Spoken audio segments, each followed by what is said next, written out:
Hey folks, high and low here. I'm just going to do a quick tutorial on how to do the simpler version of the snake knot.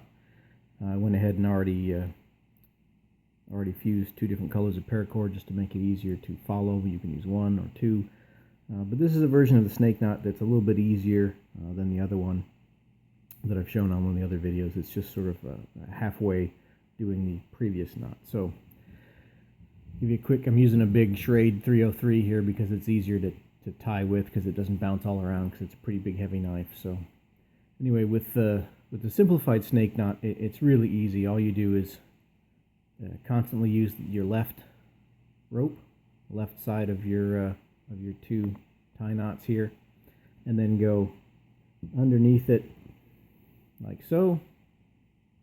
And with the other snake knot, you come down here and weave this one behind and around. But with the simplified version, you just go with this one rope over and then back onto itself. And some folks tie a little guide knot here so that they can easily cinch this thing down. But it's really not that hard. I'm usually all thumbs, and it's really not that big of a deal. You just get whatever length you want, and then get down there and cinch it in. So now, when you have this one knot tied in pretty well, and again, try to make sure that your knot pressure is kind of consistent. Now you'll notice that the two colors have switched. You now have this horrible bright orange on one side and the blue on the other side. So you just continue with the left side and go over and under the whole thing. And again, like instead of with the sort of double snake knot, you just use one and go back in on itself and then cinch it down. So we'll tie it in here.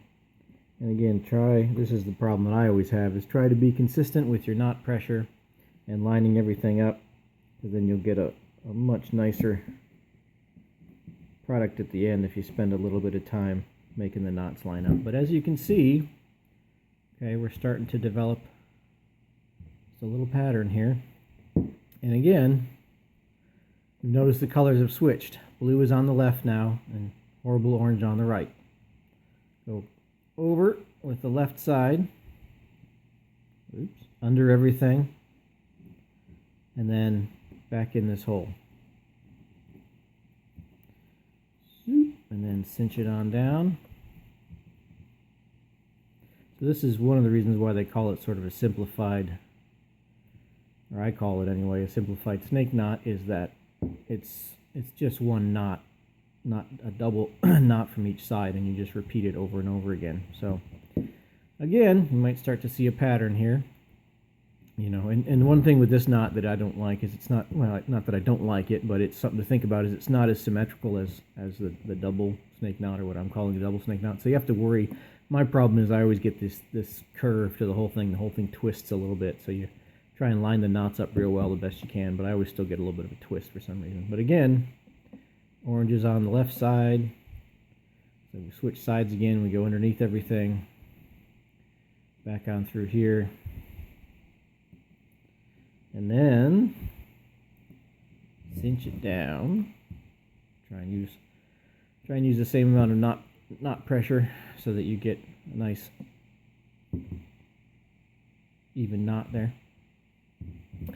And again, you know, you might be getting the hang of this now. Colors have switched, and you can see it already starting to twist on me a little bit here, so you try and fix that. But as you can see, colors have switched again. Blue is on the left now. So again, hopefully by now you're not getting bored, but it does help. I found that, you know, repetition is the way to get those fine motor skills in gear. Just keep doing it, keep watching it, and cinching those knots up.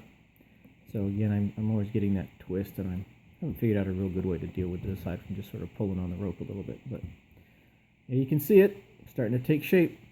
So I'll go ahead and pause real quick. I'll finish this up, and I'll show you what it looks like kind of when you get a few more knots in it.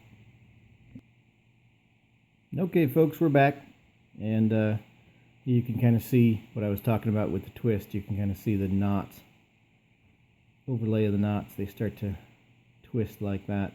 And I haven't found a real good way to do it. I'm sure if you practiced a little bit more and just were a little bit better about placing the knots initially, maybe moving them over, you can get it. But you can always just sort of twist this whole thing and line them up anyway if you want.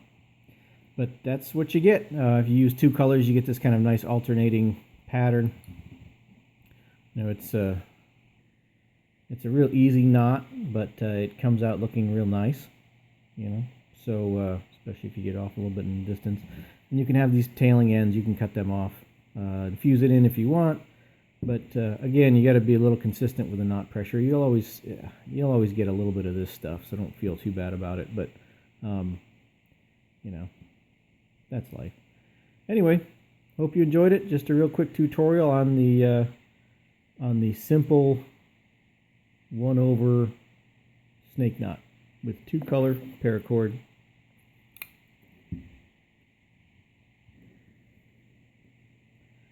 Have a good day.